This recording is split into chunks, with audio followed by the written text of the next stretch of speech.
إلا تنصروه فقد نصره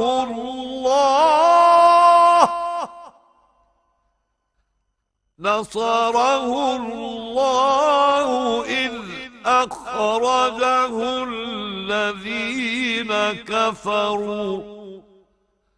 أخرجه الذين كفروا ثاني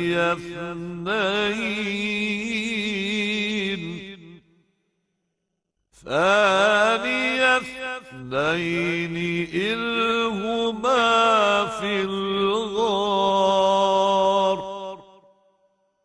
إذ يقول لصاحبه لا تحزن إن الله معنا.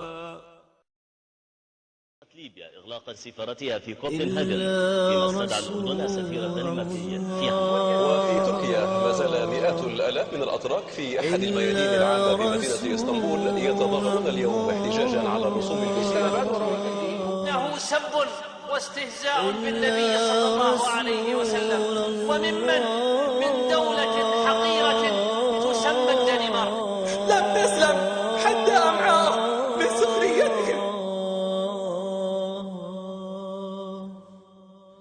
إلا رسول الله، إلا رسول الله، إلا رسول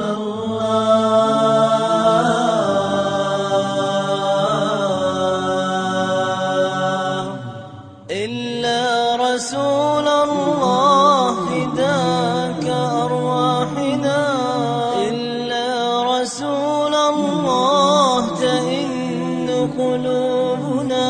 صلى عليك الله يا نور الهدى، حنت لك الأحجار واشتاق الثرى.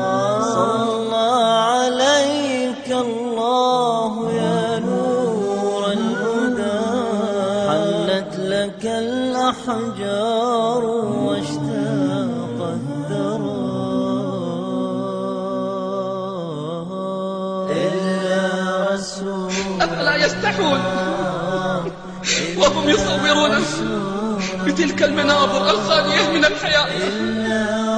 قاتلهم الله، قاتلهم الله أما يؤفكون.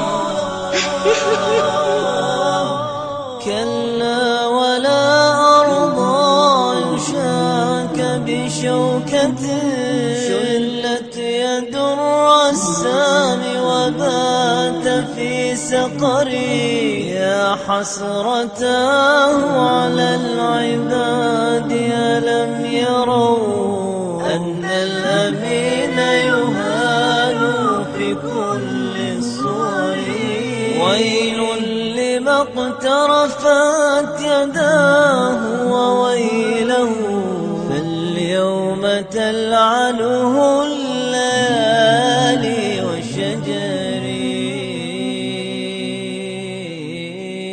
إلا رسول الله يا حبيبي يا رسول الله، محمد بن عبد الله صلوات ربي وسلامه عليه وعلى آله وصحبه ومن والاه. شنت صحائف المشركين غاراتهم على النبي الكريم المطهر. خسئت صحائفكم موتوا بغيظكم، قد عزنا الله بنصر نبي